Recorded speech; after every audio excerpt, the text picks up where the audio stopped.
You studied your history, and you did not take over this country by singing "We Shall Overcome." You did not gain control of the world like you have it now by dealing fairly with a man and keeping your word.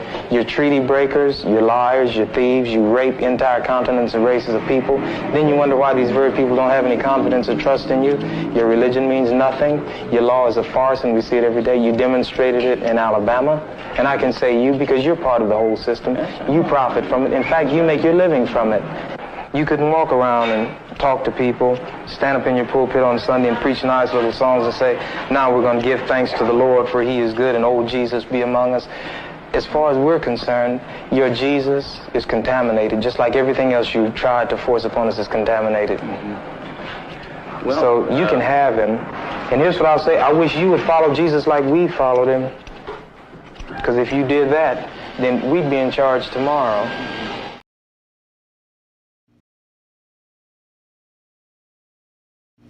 You know what I was thinking about, ladies and gentlemen, in the black community, the majority of black people say that they're Christian. And we know saying that you're Christian and everything with Christianity and how it was fed to us even during slavery taught us to be docile, taught us to, we'll have a better life in the sweet by and by. We need to turn the other cheek. But I thought, what if the majority of black Americans was Islamic?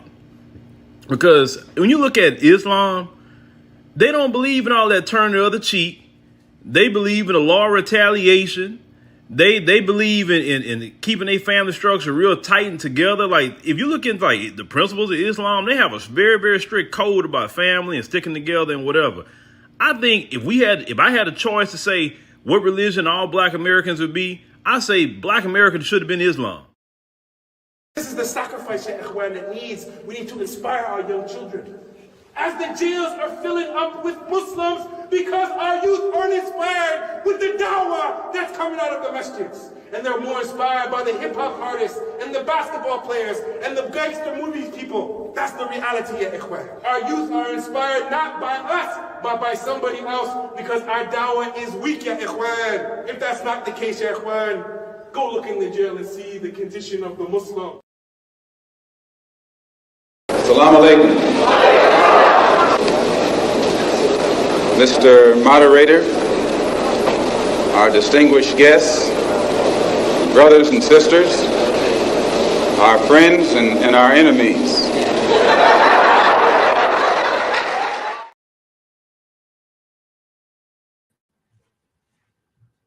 Bismillah wa salatu wa salam Rasulullah wa ba'd. In the name of Allah, and may the peace and blessings of Allah be upon his last and final messenger. As to what follows, family, friends, foes, haters, and hatettes, welcome back to the Feachaz. I greet you all in peace and love with no hatred in my heart. Assalamu alaikum wa rahmatullahi wa barakatuh. So before we begin, please like, please subscribe, and please share. As you know, we got a lot of haters up in here. And this topic is especially an important topic for converts, particularly Black Muslim converts. The topic we're talking about today. Are the four madhahib relevant for converts? Do they have any relevance, especially for Black converts? Do they have any relevance at all in our day-to-day lives? Is it a must for us that we have to sit down and blindly follow a school of fiqh in our day-to-day lives? And why we are dealing with this today, because as Black converts, we would convert to Islam, and there's always somebody who is forcing this issue down our throats by force. Not by, by seeking some sort of, goodness for us. And it's always, the vast majority of the time, it's some other people, some other folk from some other country. And in my lifetime, I'm never, ever, ever, ever, ever told anybody that they cannot follow a madhab or that they should not follow a madhab. As a matter of fact, I don't think any Salafis they think like that. Anyways, most Salafis that I know, they don't really think like that. If you want to follow a madhab, that's your business. That's pretty much how we think, right? As long as you are not putting your fiqh over the Quran and Sunnah, no big deal. And we know plenty of Salafis who follow a madhab. But when it comes to the daily lives or the day-to-day lives of black folk or black Muslims particularly, or even not just necessarily black converts, it could be any convert from any ethnic group, whether they white, whether they Filipino, whether they're Hispanic, it doesn't make a difference. This issue seems to come up time and time and time again. So we want to have an open discussion. And I left the link, I already put the link out for anybody to hop on. Anybody can hop on, and present either their case, whether it's relevant or irrelevant. But I will tell you from a historical aspect, because this is something that, I just stumble upon just by reading books, okay? by reading books, this issue comes up. Like if you read some of the Islamic history books, this issue comes up time and time again. So I want to say, wa alaikum salam, rahmatullahi wa barakatuh to the brother Naka. I want to say, wa alaikum salam, rahmatullahi wa barakatuh to Sister Tika. I want to say, wa alaikum salam, rahmatullahi wa barakatuh to brother Naeem. And let's get down to the nitty gritty. Okay. So historically, when the elite had issues with the Quran and the Sunnah, this is after, these four schools were, solidified and consolidated, right? When the Quran and Sunnah became problematic for them, they would seek favorable rulings from their so-called, qadis and faqihs and madhab, the madhab scholars, to put favorable rulings in their favor, and then they would call that fiqh. Okay, this is a historical fact. It's not something that's I'm just making up, or anybody can look this up. If for example, even if you just read some of the history of some of these scholars, right? Easy one to read because everybody knows him, Imam Muhammad bin Abdul Wahhab, right? He was a scholar. His father was a scholar. His uncles were scholars. His grandfather was a scholar. He came from a scholarly family, right? And what they were doing, they would go to Egypt and they would study Hanbali fiqh, and they come back and they become qadis, right? They become judges and stuff, because that's how you would get a job. During the era of the khilafat that were all over the world, you would get a job by learning these types of fiqh, and then you would come back and then you would become judges and qadis and whatnot. So for the judicial systems, right? This is well known, okay?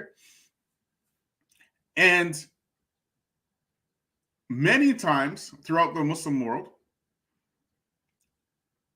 if you wanted a favorable ruling, all you had to do was pay for it. It's as simple as that.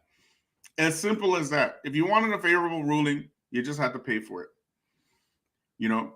Not to say that all of the scholars of the four madhab were nefarious, and not to say that at all, right?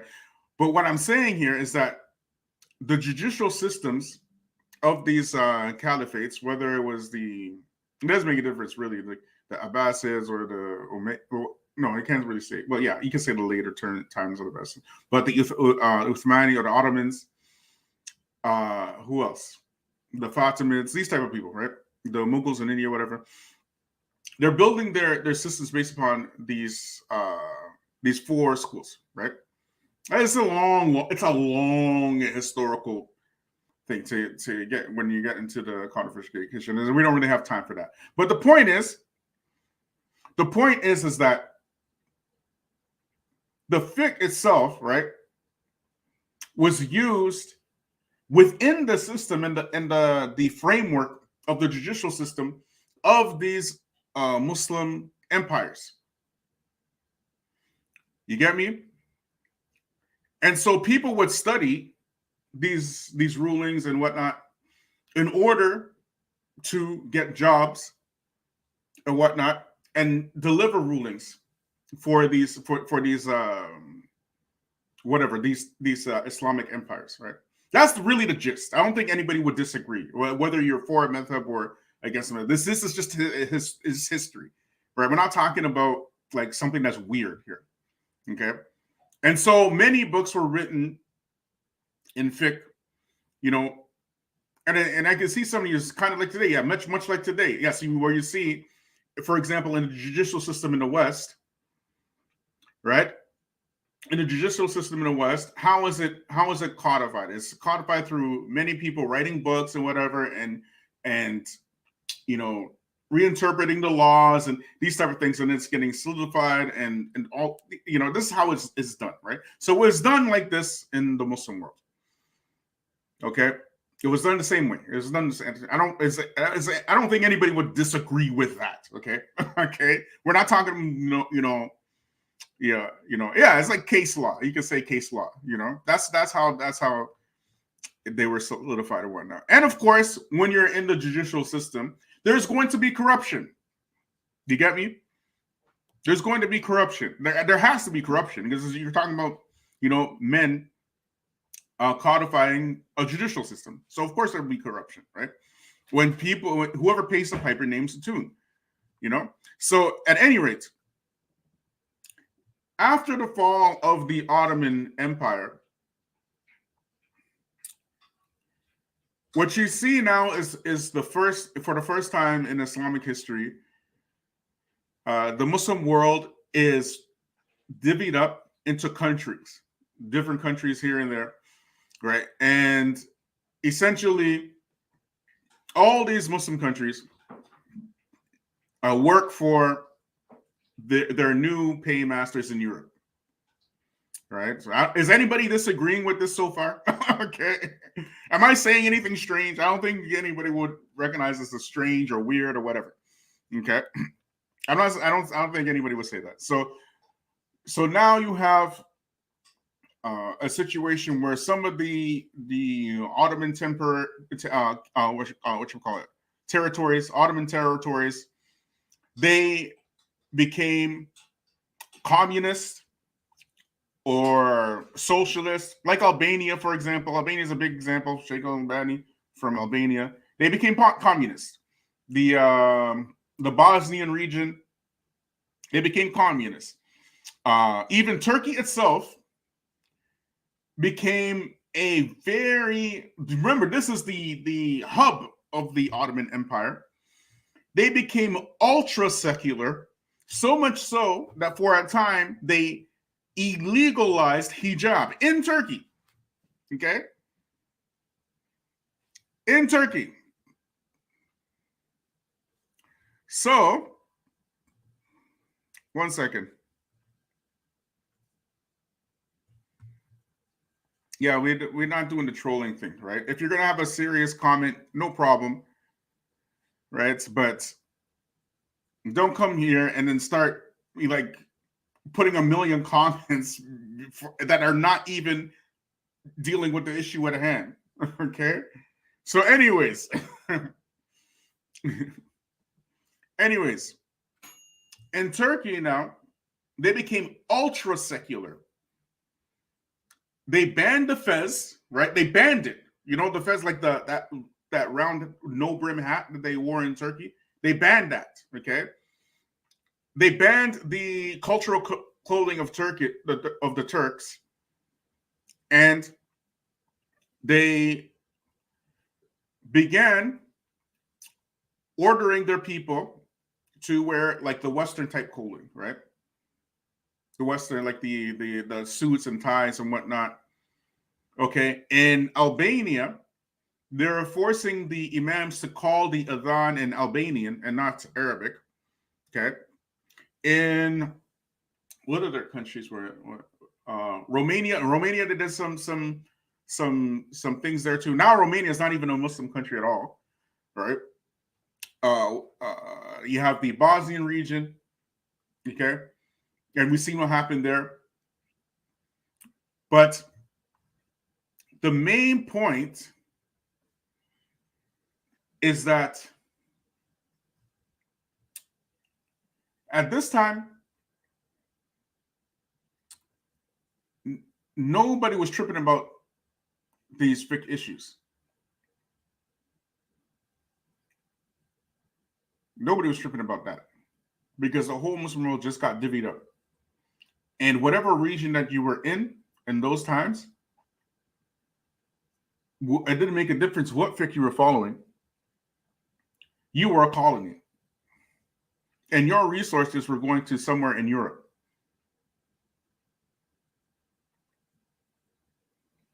So you can study fiqh all the way to the cows come home. You don't have any power. Okay, you don't have any legislative power. Did those Hanafis in Turkey have any legislative power when after the Ottomans fell by the leadership of Kemal Atatürk? No, they didn't have any legislative power at all. So what you see now is there is a type of nostalgia that the old guard who used to have power and position by studying fiqh suddenly lost their power and trying to force their way back in positions of power. And when they come over here to the West and they meet people who are really not influenced by these madhab at all, like they're really not, like if you talk to any regular convert, it doesn't make a difference what background they come from. They really need to be taught about the madhab in order to follow it. Some of them follow it, it's no big deal, it's whatever. But of course, we know there are some converts who blindly follow these madhab, and they are the most argumentative of people. The most argumentative.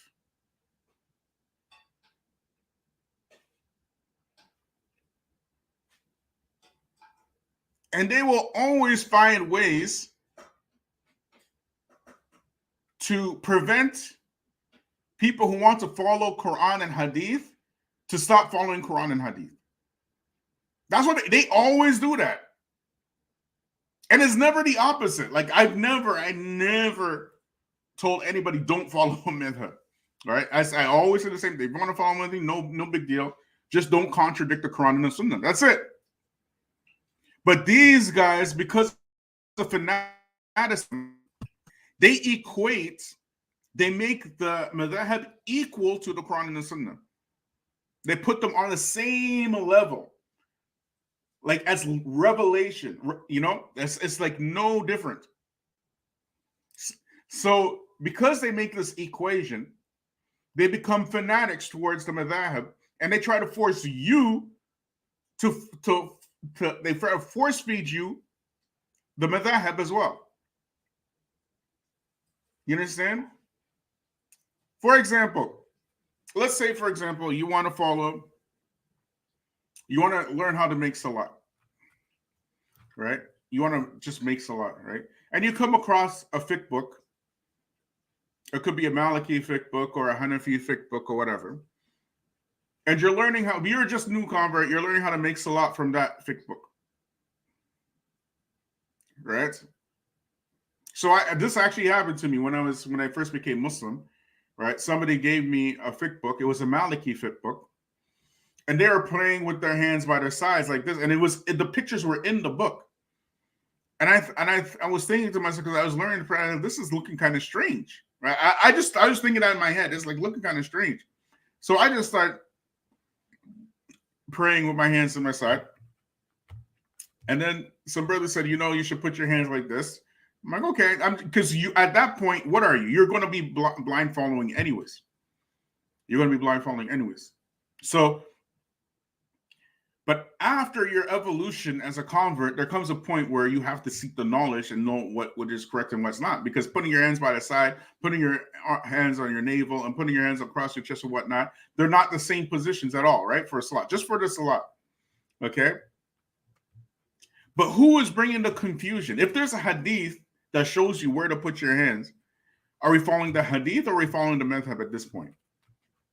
You got to be the hadith. Even Imam Malik, he used to pray with his hands, on his chest until he was dragged by the Amir at that time, and his shoulders were dislocated, and he prayed by his hands by his side. That's why he prayed like that. And when when people saw that and they spread that to Africa, they thought it was a sunnah. That's just what they thought, because they saw that. You get me? But these types who are like hardcore, they're making even books about this. They're not looking for the hadith. You get me? That's the whole point. They're censoring the hadith in favor of their madhab, and they're writing books about it and spreading their route out to the world. Like, we must follow that. Is it a must that we follow that? I don't see a people censoring hadith more than these types. That's just my opinion. I put the link out several times, okay? I know some of y'all are watching. Right? So hop on. Like, if you believe that that madhab are relevant to converts, we like to hear what you got to say. But I'm just voicing, not just from my experience, but also from the Quran and the Sunnah itself. This blind following thing is like the weirdest thing for a con. It's like so weird. You have to blind follow to a point, yes, but what they want you to do is blind follow in everything. And then you see some of these rulings on YouTube, like some of the weirdest stuff that really ain't got nothing to do with it, and will just confuse the regular convert. Wallahi, I saw one yesterday. Okay, on YouTube. This Hanafi was asked, if a Hanafi was to marry somebody outside of their madhab, what madhab should they follow? And this Imam, he is like, well, it's okay. You can follow this. It's okay. And most of the time, there's some sort of agreement with the four regular schools of fiqh, the Hanafis, the Shafis, the Malikis, and the Hanbalis. But don't marry a Salafi. That's pretty much what he said. I'm like, what? What is this guy saying? Right? Another one would call it green of all people, right? Can a Bengali marry a Pakistani? Khalid Green, Dr. Khalid Green was asked this question: can a Bengali marry a? This is what the madhabs are doing to those folks, right? How is this irrelevant at all for us? Go ahead, Abu Bara.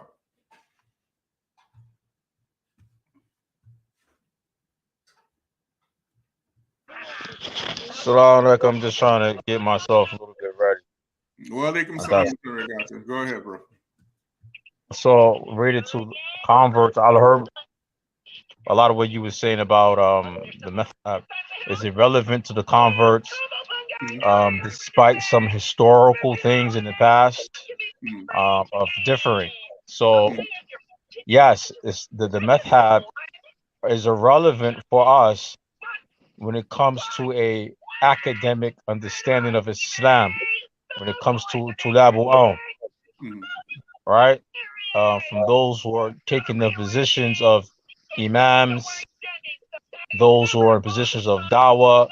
It's very important because for those who study the Islamic legislation, the Sharia law, Islamic law, fiqh, there are vast opinions in fiqh that coincides with each other, right? And then we have some issues of ikhtilaf where those individuals or those views contradict kitab and sunnah. This is what we reject. We reject those opinions that has no dalil from Quran and sunnah. So when you were saying, for example, those people who take opinions that go against Quran and sunnah from certain madhabs, from certain madhabs, and they take those weak opinions, then Allah made it clear in the Quran, and the Prophet ﷺ made it clear about these type of individuals related to the Jews and the Christians, that they took their lords, they took their rabbis and priests as lords besides Allah. And one narration, one of the companions, the Prophet says to him that the Jews and Christians worship their rabbis and priests, and he said no. Then the Prophet ﷺ said, do they not make haram or make lawful? Do they make lawful what Allah makes haram, and vice versa? Do they not make halal haram what Allah makes halal? And he said this is the worship of them. So if a person takes her opinion from a madhab to suit their hawa, their desires, then for sure this person is going against Quran and Sunnah. So, but it doesn't make the madhab relevant for the revert, because it's very important as for a revert when it comes to the person who is academically studying Islam to be a imam or a sheikh and work in the community, because there's some opinions. I might be Shafi'i, and a person might have a situation, the view I follow might not help that person. You understand? There's other views in fiqh, in the madhabs, that they might differ, but both sides have proofs and evidence. Like this. So yeah, it is relevant. What you're saying is important, because say, for example, you plan on going as a convert living in Pakistan or something like that for a while, let's say, you're gonna have to learn Hanafi fiqh, bro, right? Because now at this point it becomes relevant for you, okay? Right? But as a convert here in the West, we have so many issues and so many problems, especially as Black folk, right? And we actually need, in my opinion, like our own type of our own specific fiqh for our situation. Because what these guys are doing, they're teaching classes, for example, and they're teaching their fiqh classes. This is real, okay? This is real. One brother was teaching Hanbali fiqh class, and he was teaching to Westerners, in this Hanbali fiqh class, if the lion drinks from your water well or your pond, does the water become najis? What lions do we have here? That's what I'm saying. Like, what relevance does this have to do with us? Totally irrelevant. Go ahead, Sister Rabia. Salaam Alaikum wa rahmatullahi wa barakatuh. Wa alaikum salam wa rahmatullahi wa barakatuh. I think Brother Abu Barad basically said it all. I mean, especially for a new convert, it is so irrelevant to even learn it. I mean, later on, if you want to get into the sciences of different schools of thoughts and whatever else, at that point, yeah, of course, do as you need to do. But especially for us in the West, it's so irrelevant, and especially just to be one-sided or blindly, especially when it comes to blindly following a fiqh, it doesn't even make sense. Like, you don't even know how to pronounce Surah Al-Fatiha properly. Why are you worrying yourself with this? Like, it you know what I'm saying? Like, get the basics of Islam down through Quran and Sunnah down, period. But like especially for us in the West, it doesn't make sense for us to even. Why is it even? Not to say that I know I understand why it's a discussion, but for a brand new Muslim, it's not an issue. But it has its place. So it has its It place. has its place, most I give you definitely. It has. example. I give you example. I've been an imam for a few years. All right. So Ramadan is coming. All right. So you're gonna have some Muslims in Ramadan, some women who are pregnant during Ramadan. Do she fast or break her fast? The sister who's pregnant, Ramadan is coming, or the sister who is breastfeeding, right?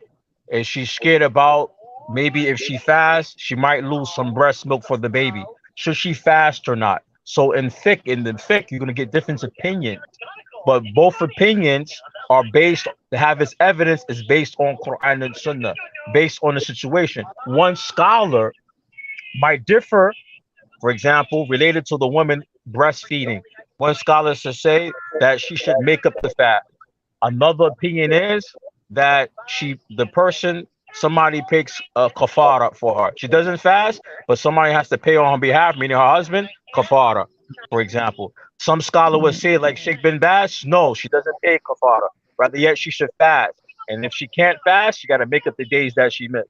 So this is where iktilaf is this is where fiqh is very important for the Muslim. Right. So what I was gonna say is that even in light of all of that, when we're talking about fiqh, right? Fiqh. Like I don't really have an issue with fiqh in general. Of course, we have to have like our fiqh in terms of our daily lives. What my real concern is are the four madhahib in of themselves and as they're being presented to converts relevant for us? Because those things that you mentioned, right, those are important issues, right? However, what you didn't mention now is that from this side of it, for example, the Hanafi opinion is this and the Shafi opinion is this and the Malik, you know what I'm saying? And even if you did, you'd be taking the four schools, which is more just anyways, right? You'd be presenting a wider, more nuanced approach. Whereas for us, for example, here in the West, especially as converts, are any of these four madhahib even enforceable in our daily lives? Can somebody say now, you must 100%. Yeah, you must take this opinion, and it will be enforced on the people. Are they even enforceable? No, they're not. Yeah, I would say yes. They're enforceable. I would say it's on the people. This is why. Now, when it comes to the four imams, any particular school of thought, right? I studied the four madhabs and different related to certain fiqh issues. I'm Shafi to some certain point of view, right? All right. So if there's a layman Muslim, he has no alim, no sheikh where he lives. There's no sheikh where he lives, and only he has a Hanafi book on fiqh. He has an issue. Should he follow his hawa, what he think is right, or should he follow what is in the book of the madhab book, whether it's half Hanafi or Shafi? Should he follow what's in the book, or should he follow his hawa, what he think is right? That's the question, and I give the answer. Go ahead. The answer is he follow what's in the book, because what he think might be right from his own self, he could be wrong. And we know for sure, related to the Hanafi fiqh, what's correct and what's not correct. What's a weak opinion, what's a strong opinion. Okay, so it's better when we follow that than follow his own desires. So my question now, in terms of that particular scenario that you brought, is how many black converts fall into this situation? In 2023? Many, in brother. Yes, many. They have only a Hanafi fiqh book? No, I'm talking about they follow a sheikh. If you follow, for example, I'm reading Sheikh bin Baz book. That's your madhab. If I'm reading Sheikh Fawzan book, that's my madhab. If I'm reading a book by Imam bin Baz, that's my madhab. No, that's not what I'm talking about. I'm talking about the four madhahib. I understand in terms of that context, yes.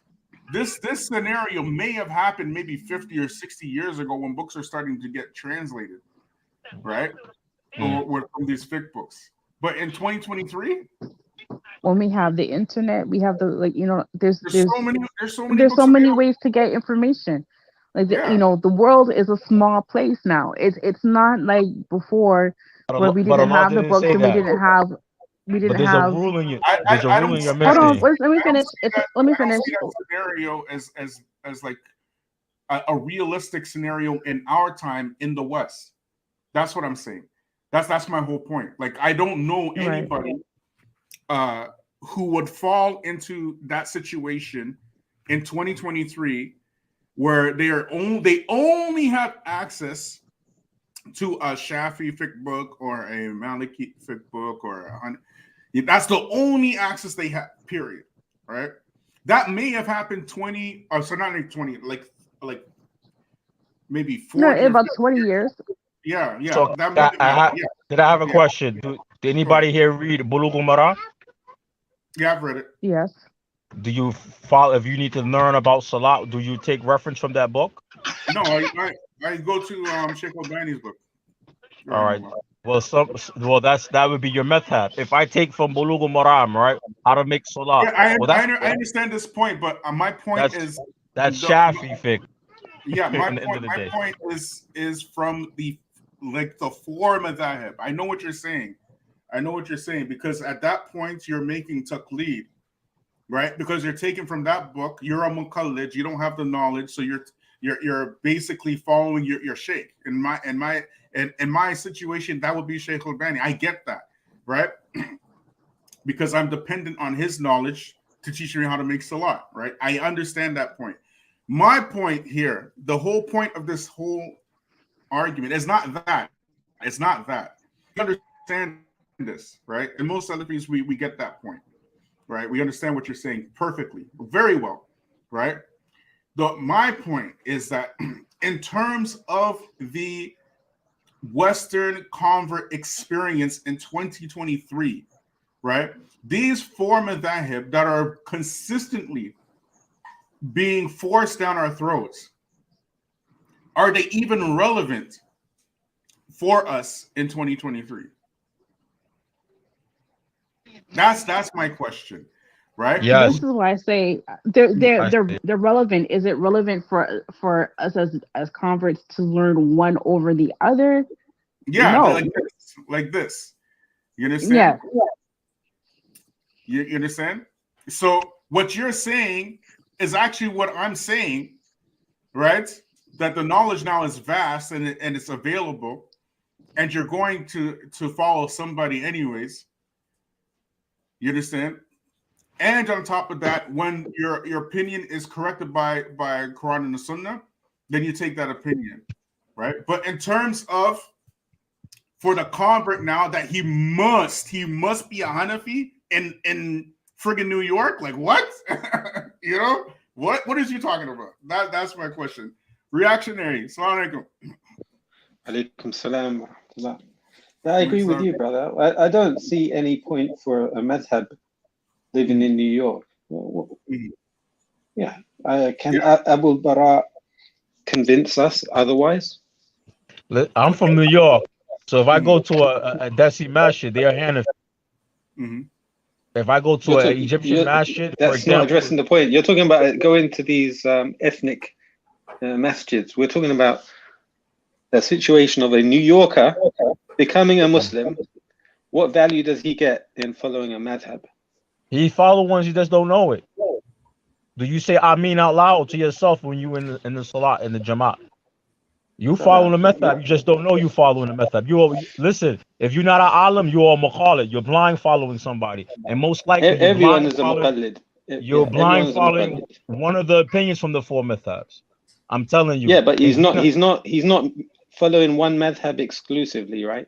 That's the point right there. That's the point right. He's private exclusive. Exactly. He don't know. Whoever is teaching him, he's on the mercy of whoever is teaching him. He might be following Zahiri madhab. He might just be taking the Quran and the Sunnah without any fiqh, so to speak. You what book is Quran and Sunnah without no fiqh? Tell me a book about Quran and Sunnah is not fiqh. No, I'm talking about books of fiqh where they don't refer to. The whole point of fiqh is when you don't have guidance from the Quran and the Sunnah, and you have to derive rulings otherwise. No, that's not. That's ijtihad. We mentioned this aspect right at the beginning, right? We touched up on it like very briefly. If you look at the evolution of fiqh, right, a lot of these rulings, right, that we have, if they were problematic for the elite in terms of the Quran and the Sunnah, they would just get their qadis to give them a favorable ruling and call it fiqh. And that's just the reality. That's not something that's something that is that's not the layman. That's related to siyasa, the government. That what you're saying is related to siyasa. We mentioned that. And we also mentioned that these fiqh rulings or these madhab, right? For the convert, they're not even enforceable anyways. They're not, you know. So for us, we have so many issues within the Black community. The one thing that we don't need, right, is argumentation of which madhab to follow. That's like the last. That should be in the back burner. Even do yourself, Abu Bara, do you have a madhab that you stick to, like one from the 4 imams? Yeah, I do have one. Yes. What is it? It's Shafi'i. Okay. Do you tell the people that they have to become Shafi? No, most people. Okay, that's my point. Yeah, a lot of people don't know that. They might be Maliki or Shafi, but I studied the Shafi method, and I studied the 4 imams and different opinions. So if I see a new Muslim, I teach them Quran and Sunnah, right? But when it comes to what do you mean you're a Shafi'i? Can you explain what you mean by that? I mean, I take from some of the opinions of Imam Shafi, and I study fiqh. When I study Islamic jurisprudence, I'm studying from a particular method. Yeah. I'm sorry, brother. What about Bukhari? Excuse me. You read Sahih Bukhari? Do you read Sahih Bukhari? Was Imam Shafi'i a Shafi'i? Do you read Sahih Bukhari, brother? Yeah. All right, then you take it from Imam Bukhari. Then you take it from Imam Bukhari then. Okay. So what's the issue? I don't just take from Imam Bukhari. I take from Imam Muslim as well. Yeah, and Imam, who's their teachers? So I'm not exclusively following Imam Bukhari. But who's their teachers? Why would I exclusively follow Imam Shafi'i? You're following somebody, brother. I'm telling you, following somebody. Of course, everybody does. We follow those who came before us, but we don't exclusively only follow one group. I'm not telling you I'm not telling you I exclusively follow Shafi, but I lean towards the Shafi method. Most books you're reading, you read Imam Anawi's work. Do you read the works of Imam Anawi? You read Riyadh al-Salihin? Do I need to? Do you read it? I didn't say do you need to. I said do you read it? I do, actually. I'm going through Riyadh al-Salihin as well at the moment. But the question right now is why do I listen, Imam Anawi is one of the big sheikh in Shafi method. What most of his books, his writings is from the Shafi method. You don't know that? Why do I need to be Shafi'i to read? I'm not telling you to be Shafi'i. Imam Nawawi's book is just a collection of hadith anyway. If I go to Jami' al-Ulum wal-Hikam, it's just a collection of hadith. It's not his words. Listen. I want to go back. I want to backtrack a little bit because we're getting a little bit off the topic, right? Right. The main point here that I'm saying, right? I'm saying that the 4 madhahib, right, in terms of the daily life of the convert, being forced to become a muqallid of the one of these madhahib is not relevant. As a matter of fact, if you look at the daily life of particularly Black converts, a lot of these rulings do not even apply to us. And I gave you the example that more. That's okay. What method is that example you're talking about? The lion. You know how many? The Hanbali. Yeah. All right. So what about Tahara? What about it? Are there any lines in New York that you need to know about that you can't go to? You have to go to. So you saying I hear you. watch- So you're Yeah, saying that How Hanbali, is it relevant? you saying that particular opinion or the whole madhab? No, All I'm scholars. saying I said in the beginning, I said it now. As they being forced as a whatchamacallit, Obligatory, like obligatory for somebody to follow. Yes. No, they're not. No, they're not. To us, no, it's not obligatory. This is what I'm saying.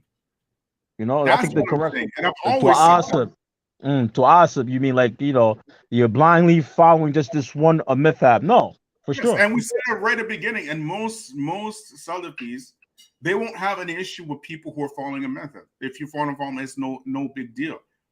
Right? I don't have no issues with no Hanafis or Shafis or whatever, Malikis, whatever. It's for us. It's like okay, right? Correct. But some Salafis is problems with some. yeah, okay. It's a problem for me. I see it as a problem. Why would you exclusively follow one madhab? Like, I'll give you an example. If I want to do salah, why do I need to go to a madhab when I can just go to Bukhari and Muslim? Well, that's a madhab. That's the problem. You going to a madhab. It's not. No, it's not. Yes, it is. Yes, it is, Akhi. I'm sorry. Yes, it is. If you're going to go to Bukhari, you're following the madhab. All of the madhabs go to the Quran and they all go to Sunnah. I'm sorry. I disagree with you, and this is why. This is a sign you never study no book on no madhab. Because if you study a book on madhab, different opinions, they're going to tell you what even Bukhari say. They're going to say, they're going to tell you also, Amsar. This is talking about the ulama, particular from Medina, for example. They're going to give you the different opinions, not even from the four imams, but other imams. So when you say you not take from no particular madhab, but you say you're going to follow Imam Bukhari, that is a madhab, brother. Well, you're not addressing I gave you a clear example. I said the salah. If I want to do salah, all right, another example. In one of these desi masjids, as you describe it, when they call the adhan and the iqamah, they say Allahu Akbar 4 times for the adhan, but they also say Allahu Akbar 4 times in the iqamah. And is dalil for that from Bukhari and Muslim? The dalil in Sahih Bukhari is 2 times for the iqamah, not 4. Okay, Brother, but the madhab follows 4. They got dalil. Where's the dalil? You want me to get it for you? I'll be right back. You don't have to right now, but I'm just saying. No, I'll get it for you. I saw authentic hadith in Bukhari. I think this whole thing is going off the rails again because I understand exactly what reactionary is saying, right? And when you are talking about madhab, right? The madhab is extracted from hadith. We all understand that, Abu Bara, right? But what reactionary is saying is that you just need to go to the source. The source. It's not necessary. For example, if you can go to the source and you can extract it, the source is no big deal. That's what he's saying. He can't extract it. He can't extract it from the source. I'm not done. If you look at Bukhari or Muslim or whatchamacallit, even if you look at Bulugh al-Maram, right? These are books of hadith. They're books of hadith. And the titles in these chapters, the titles may have fiqh chapters, yes, right? But they're hadith books. So if you're extracting your fiqh from hadith, then there's no issue in that. But nobody's going to say that Bukhari is a Hanbali book. And nobody's going to say that Bulugh al-Maram is a Shafi'i book. Even if Ibn Hajar al-Asqalani was a Shafi, nobody looks at Bulugh al-Maram as a Shafi fiqh book. They see it as a hadith book. Nah, but in reality, it's a Shafi fiqh book, Aki. How is that? Bulugh al-Maram is a Shafi fiqh book. All things being created equal, right? How would anybody, right, if they didn't know who Ibn Hajar al-Asqalani, who he was, right? And they're just reading Bulugh al-Maram by itself, right? And they understand hadith and whatnot, right? How can they deduce that this is a Shafi fiqh book? How is that possible?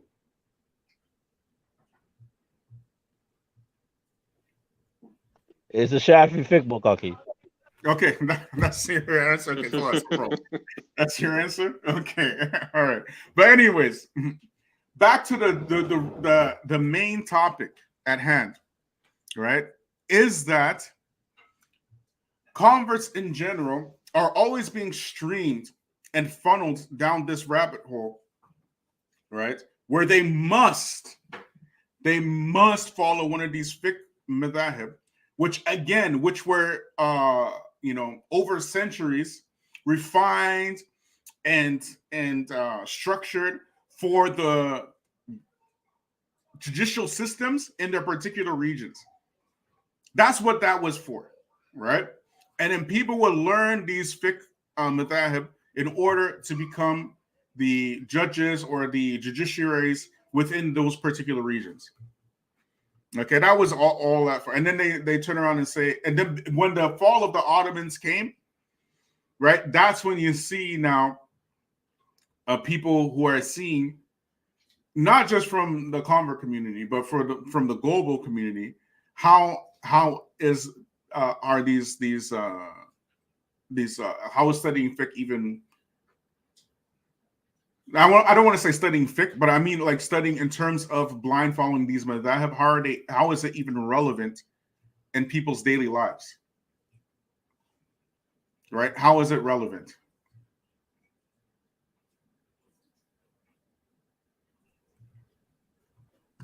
I suppose in one sense, if you want to get married, okay, and the woman has been married before, there's a condition that the woman, you need the permission of the woman's father, right? But if she's been married before, if you're Hanafi, if you follow the Hanafi fiqh, then you don't need her father's permission.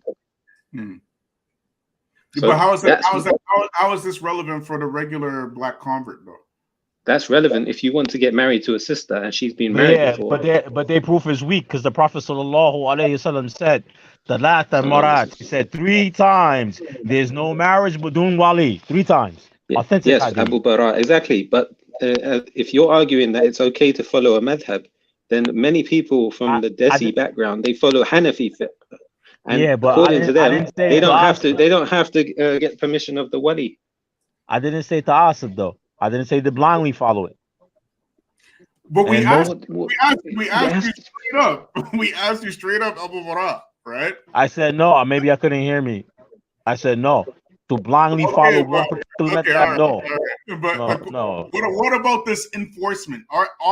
Let's say, for example, a black convert, he wants to do exactly what a reactionary says, right? Is it enforceable for us now to say, no, you can't do that because of this hadith, for example? Let's say we're going the opposite way. Can somebody enforce that on him if he wants to follow the madhab? Yes or no? Somebody could force it on them because they got to get married somewhere. They have to get married, and they're getting married in the States, bro. not in some other countries. No. I'm talking about where they're going to get married. I mean, are they going to get married in the masjid? Where are they getting married at? Assalamu alaikum warahmatullahi wabarakatuh. Brother Seema. Well, alaikum salam. I think, like, the point y'all discussing about, the Hanafis, if a woman has been previously married. But see, like the brother Abu Bara, he mentioned, like, that is weak because there's a hadith, where the Prophet said such and such. But they'll say that hadith is, like, weak. It's not sahih for them. And they'll have reasons for that. As far as it goes for, like, the convert, like the convert, he doesn't really follow the madhab. The madhab is people that know, like, the steps. The mukallaf, he doesn't know that. So he's just basically like following his imam, especially if it's a recent convert. So, he's gonna have to like follow somebody. The best, I think, especially when you're a new Muslim, the best you can ask is like, this is your opinion, or is this from Allah, the messenger? Yeah. If he tells you this is the opinion of Sheikh so and so, you can kind of disregard it. But by the way, I think the Hanafis, they accept the hadith, but only when it's a non-previously married woman, so a virgin.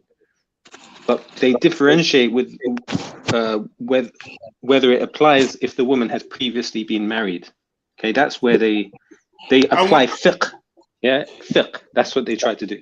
Yeah, I want to read this comment from Redman. He made a very excellent comment, and it's very relevant to our conversation here. He goes, fatwas are not enforceable, mostly even in Muslim countries. The Sheikh gives an answer, but it's upon a layman to follow or not. Right? That's an excellent point, right? So for us as converts, right, because our issues, especially black converts, our issues are so nuanced, and in my humble opinion, a lot of these fiqh rulings are just not. I witnessed people try to escape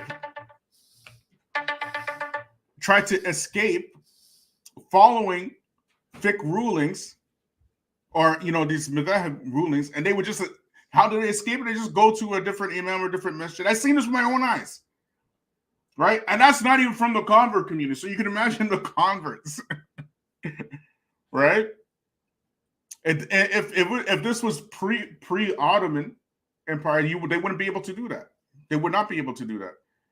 But we are post-Ottoman era, and our issues in the black community are so far removed what's going on in these four madhab anyways.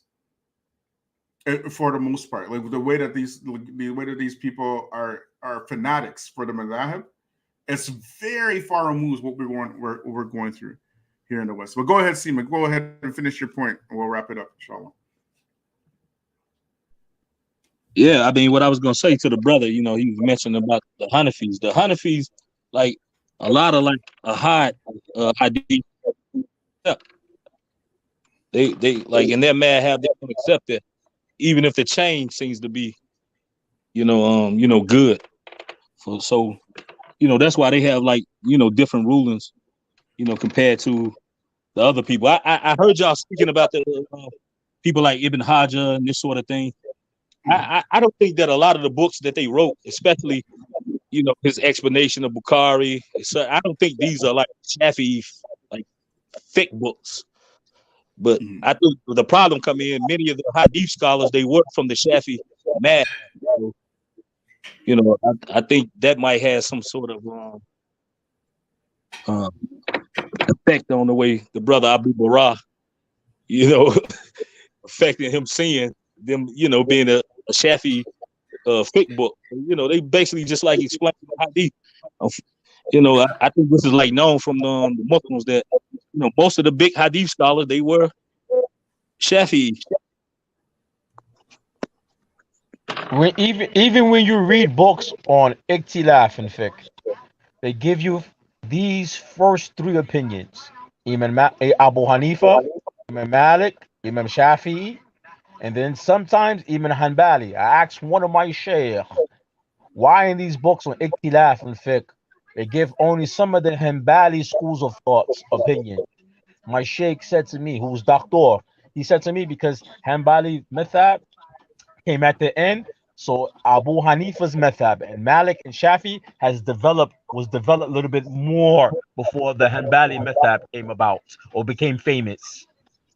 So it goes back to what the brother was saying about for the convert Muslim, right? The convert Muslim, so I don't want to be no confusion, right? The convert Muslim, as any new Muslim or any layman Muslim, learn fiqh from Kitab and Sunnah.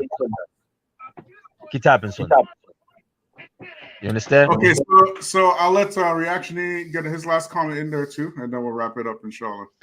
Yes, brother. So if we think back to the, let's just say the early 90s, right, or even prior to that, it was very rare for anybody to have the whole volume set of Sahih Bukhari in their household, right? Prior to the King Fahd printing complex, it was very rare for every household to have a complete copy of the Quran around the Muslim world, right? They had to go to their village, to the main masjid to access knowledge, right? Therefore, and that particular village would have had one imam who follows one madhab.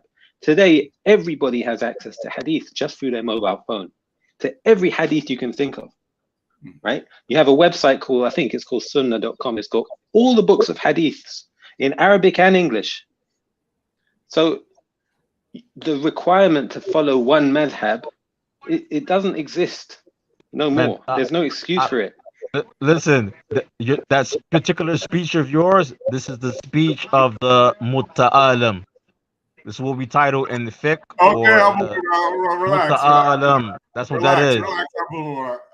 Relax. Yeah, if I said this in like 50 years ago, then yes. But we're saying this in an age where the world has moved on. Aki, how are you going to read? What happened to the? What happened? You read the book, and the translation is wrong. Maybe we'll do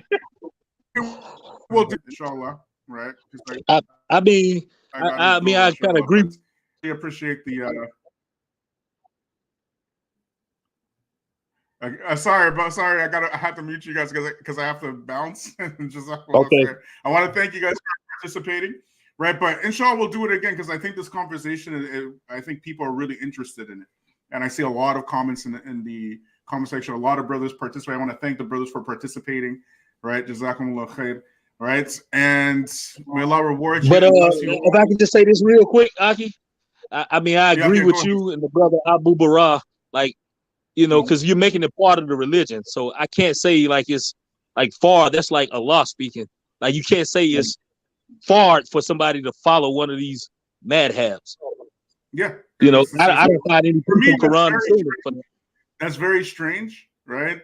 It's weird, especially as it was weird for me way back when, right? And it's weird for me. It's even weirder for me now in 2023, right?